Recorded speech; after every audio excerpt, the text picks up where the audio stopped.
Assalamualaikum warahmatullahi wabarakatuh. Sampurasun.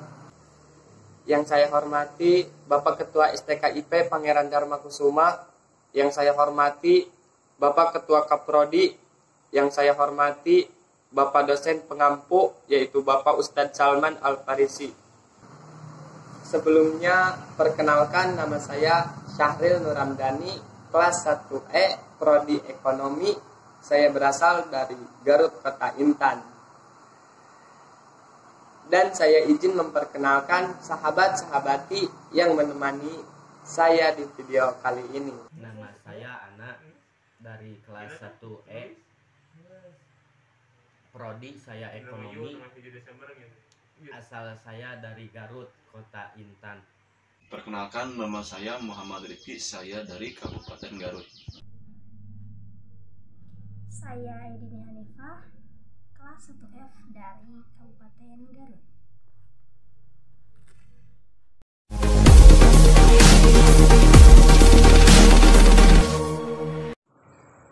Mungkin sahabat-sahabati sudah mengenal tentang keberadaan Kota Garut, keistimewaan Kota Garut, dan sebagainya.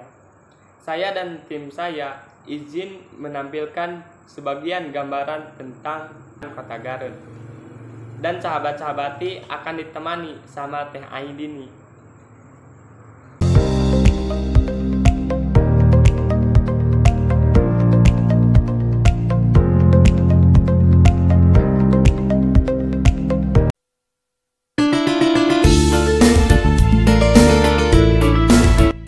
Wilujeng Sumping di Garut, di mana keindahan alam Priangan berpadu padan dengan kekayaan produk budaya masyarakatnya. Santapan lezat khasnya hanya bisa dikalahkan oleh ramah tamah warganya. Selamat datang di Garut, surga di tanah Priangan.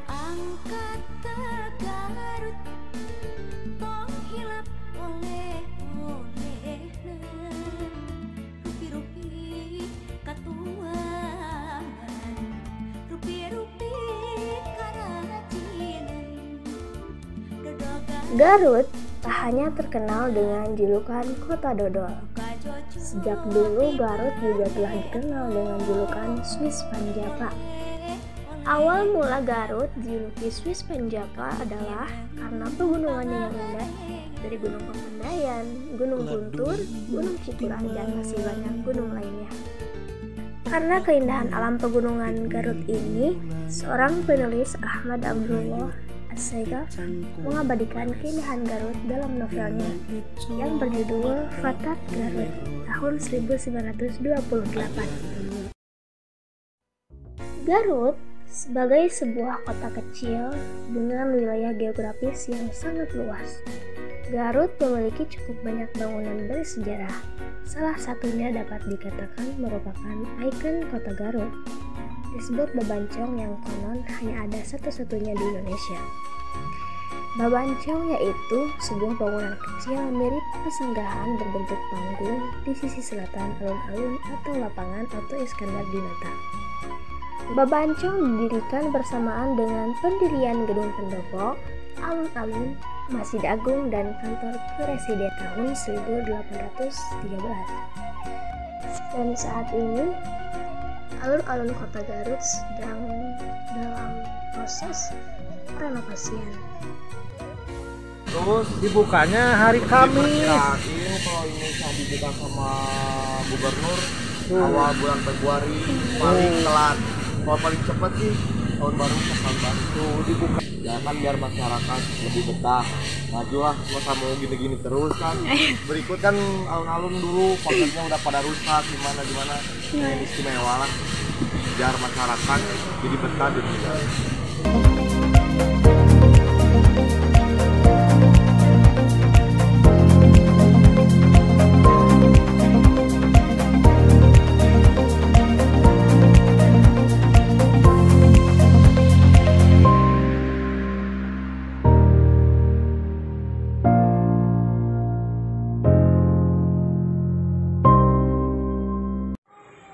Sejarah Garut tidak bisa dilepaskan dari Kabupaten Limbangan. Kabupaten Limbangan adalah kabupaten yang lama. Ibu kotanya dipindahkan ke Garut kini karena seringkali terjadi bencana alam berupa banjir yang melanda daerah ibu kota. Selain itu, kurangnya berkembangnya pusat pemerintahan karena jauh dari sungai yang menjadi sarana transportasi dan irigasi areal persawahan dan perkebunan. Bupati Adiwijaya pada tahun 1813 sampai 1831 membentuk panitia survei lokasi untuk ibu kota kabupaten yang baru. Pilihan akhirnya jatuh tempat yang dikelilingi gunung dan memiliki mata air yang mengalir ke Cimanuk. Tempat tersebut berjarak kurang lebih 17 km dari pusat kota lama. Saat menemukan mata air, seorang panitia Kakarut atau belukar orang Belanda yang ikut survei tidak dapat menirukan kata Kakarut dan menyebutnya Gagarut. Pada awalnya nama kabupaten yang ibu kotanya telah dipindahkan diganti dengan nama baru sehingga tidak menimbulkan bencana dan malapetaka di kemudian hari. Seperti yang sering menimpa Kabupaten Limbangan dari kejadian Kakarut tersebut yang diapalkan oleh orang Belanda dengan Gagarut. Muncullah nama kabupaten baru Garut. Hari jadi Garut diperingati setiap tanggal 16 Februari. Sejarah keislaman di Indonesia merupakan negara dengan jumlah penduduk muslim terbesar di dunia. Indonesia memiliki banyak pulau, provinsi, ibu kota, dan juga kabupaten.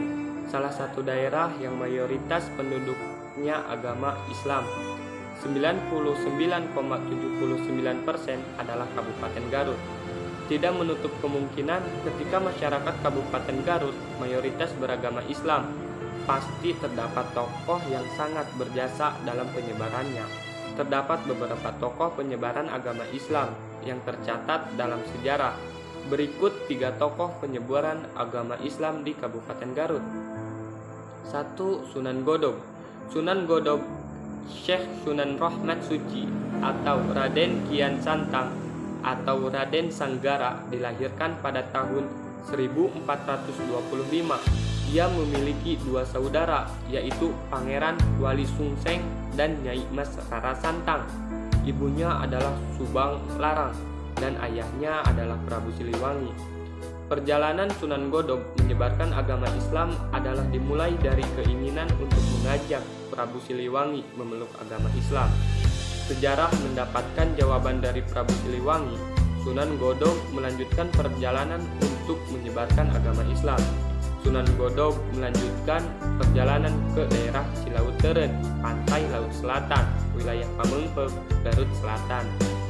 Dilanjutkan sampai ke Sukabumi.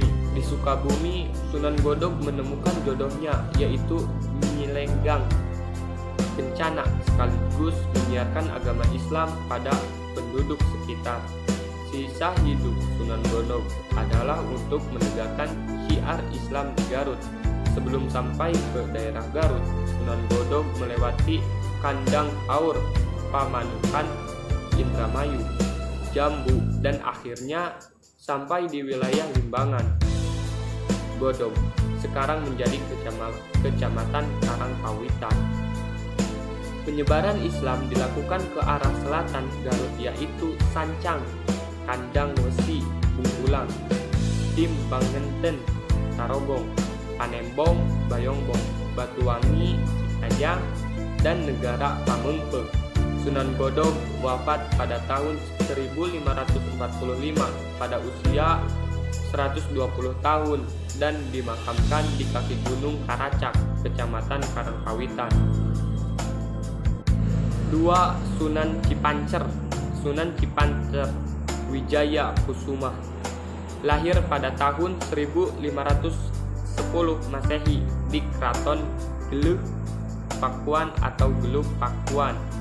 Sunan Cipancer merupakan penyebaran agama Islam di Kabupaten Garut, khususnya di wilayah Limbangan dan sekitarnya. Sunan Cipanter memiliki keistimewaan lebih dari tokoh penyebaran Islam lainnya di Jawa Barat, yaitu sebagai pengikut setia serta pahlawan yang memperoleh penghargaan dari Sunan Godong. Sunan Cipanter wafat pada umur 100 tahun lebih dan dimakamkan di Pasir Buut, dan setelah 80 tahun makam dipindahkan ke Kampung Pasir Astana. Syekh Rohmatullah merupakan putra dari Sembah Dewa Sewa Segara dan cucu dari Sunan Tubuy. Ia merupakan santri Maulana Hasanuddin. Syekh Rohmatullah memiliki peranan untuk berjuang membantu mengusir Portugis dari Indonesia.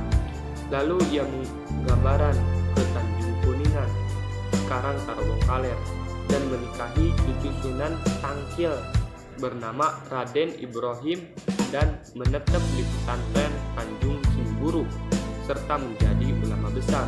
Syekh Rahmatullah dikenal sebagai pesantren yang dipimpin selalu melahirkan ulama-ulama besar.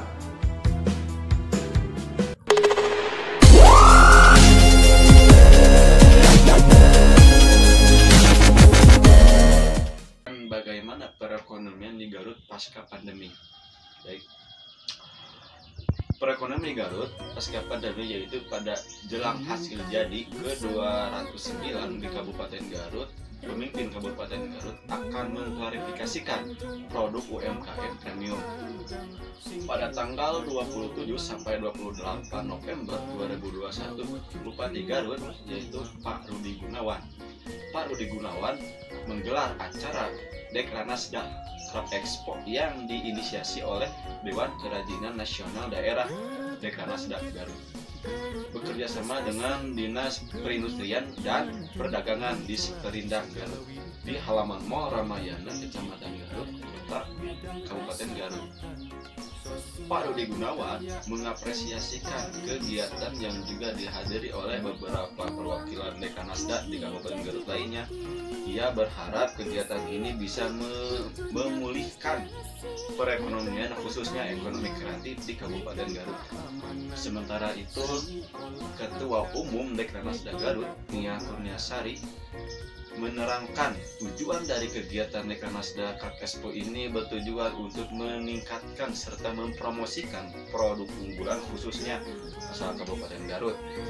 Yaitu dia Kurniasari menuturkan kegiatan Dekranasda Crop Expo tahun ini merupakan bagian dari agenda rutin dalam upaya mempromosikan produk unggulan daerah sesuai dengan visi misi Dekranasda di Kabupaten Garut, yaitu Dekranasda yang inovatif, kolaboratif, dan meningkatkan daya saing pengrajin Kabupaten Garut. Dia Kurniasari menerangkan ada beberapa kriteria dalam lomba batik ini. Di antaranya adalah berisi filosofi tentang Garut, sehingga seluruh hal atau yang budaya yang dimiliki Garut tertuang dalam batik tersebut. Sementara itu, Kadis Perindang Garut, Nia Gania Karyana, menyatakan secara ini merupakan pameran terbesar yang dilaksanakan oleh Dekranasda beserta Disperindang di SDM Garut setelah 2 tahun berhenti dikarenakan pasca pandemi COVID-19 menurutnya. Tak hanya promosi kegiatan ini juga dapat meningkatkan silaturahmi antar Dekranasda di Kabupaten Garut. Dan yang selanjutnya, perekonomian di Garut itu yaitu Galeri Nukami resmi dibuka dipromosikan produk UMKM Kabupaten Garut Minggu 21 November 2021. Di Garut di Susurupan, Kabupaten Garut, Pak Rudi Gunawan meresmikan hadirnya Nukami, dan Galeri Nukami ditandai dengan penekanan tombol sirin yang digelar di Namina Resto, Jalan Raya Garut, Cikajar, Kecamatan Cisurupan, Kabupaten Garut. Galeri Nukami sendiri lahir sebagai wadah bagi para pelaku usaha mikro kecil menengah UMKM Garut berfokus kepada brandingnya dan selling. Dan Bupati Garut menuturkan Galeri Nukami ini digunakan sebagai wadah pemasaran secara daring dalam jaringan produk lokal Garut, sehingga para pelaku UMKM di Kabupaten Garut bisa memasarkan produk unggulannya melalui galeri Nukami. Ini akan menjadi marketplace yang dibuat sedemikian rupa, jadi desain dan sebagainya. Ini bisa dijadikan pemasaran online di Kabupaten Garut yang terukur karena semua produk bukan hanya menyangkut masalah kulinernya saja, tapi ada juga baju, sepatu, jaket kulit, dan tentu batik Garutan, ucap Pak Rudi.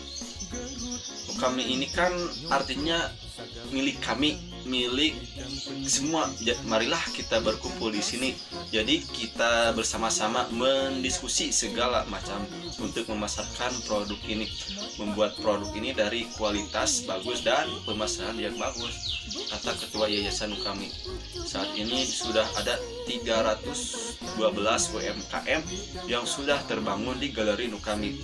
Pihaknya sangat terbuka kepada masyarakat yang ingin bergabung untuk mendaftarkan UMKM-nya di Kabupaten Garut Nukami.